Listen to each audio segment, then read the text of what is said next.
Shalom sahabat yang baik hati, salam sehat selalu bagi kita semuanya. Marilah kita bersatu dalam doa. Kasih karunia dan damai sejahtera dari Allah Bapa dan dari anaknya Tuhan Yesus Kristus kiranya menyertai kamu sekalian.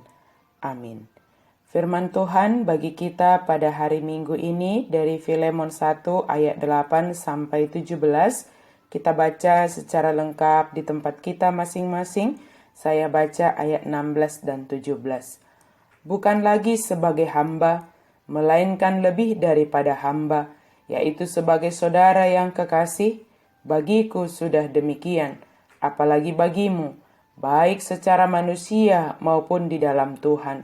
Kalau engkau menganggap aku temanmu seiman, terimalah dia seperti aku sendiri.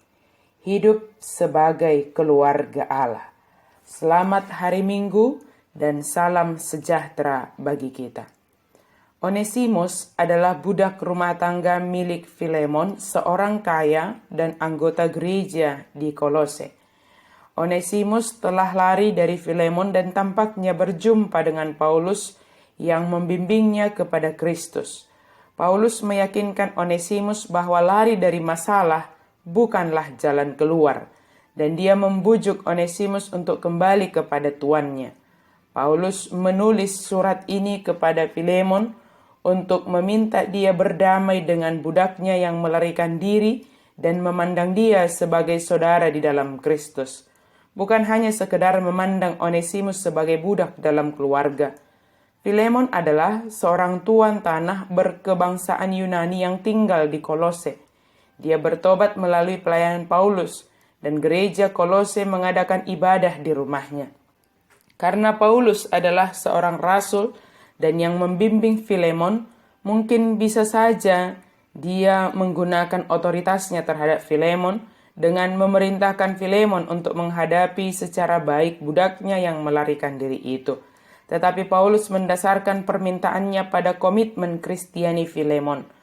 Paulus menginginkan ketaatan yang sepenuh hati dari Filemon, bukan yang disertai oleh dendam. Ketika kita mengetahui sesuatu adalah benar dan kita punya kuasa untuk menuntutnya, apakah kita menggunakan otoritas kita atau komitmen orang lain untuk itu? Paulus memberi teladan yang baik tentang bagaimana menghadapi konflik antara orang-orang Kristen. Ketika mendamaikan perpecahan atau menengahi perselisihan, kepercayaan harus dibangun kembali di antara pihak-pihak yang berselisih. Perhatikanlah langkah-langkah yang dipakai Paulus untuk membangun kembali kepercayaan. Pertama, Paulus menyamakan dirinya dengan orang-orang yang terlibat dengan menyebut Filemon saudara dan Onesimus anakku. Kedua, Paulus meminta bukan memerintah Filemon untuk melakukan hal yang benar. Ketiga, Paulus mencari persetujuan sukarela Filemon, bukan kepatuhannya pada aturan atau otoritas. Keempat, dia menggunakan kasih Kristiani bukan kuasa atau otoritas. Kelima, Paulus setuju untuk menanggung kerugian dan membayar setiap biaya pemulihan.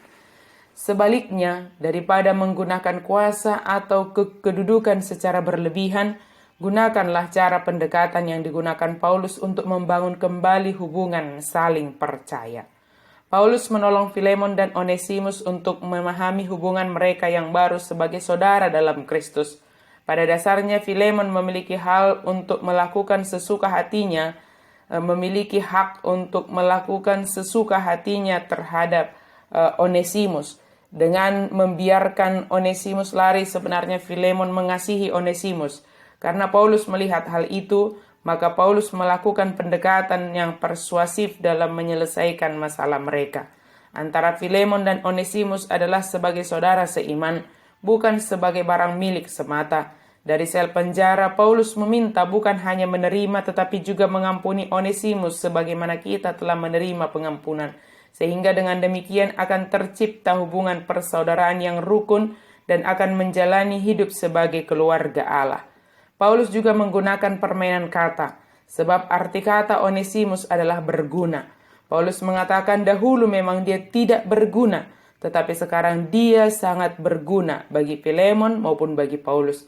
Sekalipun Paulus ingin menahan Onesimus bersamanya, Dia mengirim Onesimus kembali dengan meminta agar Filemon menerima Onesimus bukan hanya sebagai hamba pelarian yang telah diampuni, tetapi juga sebagai saudara dalam Kristus. Artinya Onesimus dan Filemon adalah anggota keluarga Allah, sederajat di dalam Kristus. Status seorang Kristen sebagai anggota keluarga Allah lebih penting daripada semua kedudukan penting lain di antara umat percaya. Apakah kita memandang sesama umat Kristen dengan rendah, menganggap diri kita lebih berkuasa dan orang lain berada di bawah kendali kita? Ingatlah bahwa kita sederajat di hadapan Kristus. Bagaimana kita memperlakukan saudara-saudara kita dalam keluarga Kristus menunjukkan komitmen Kristiani kita yang sesungguhnya.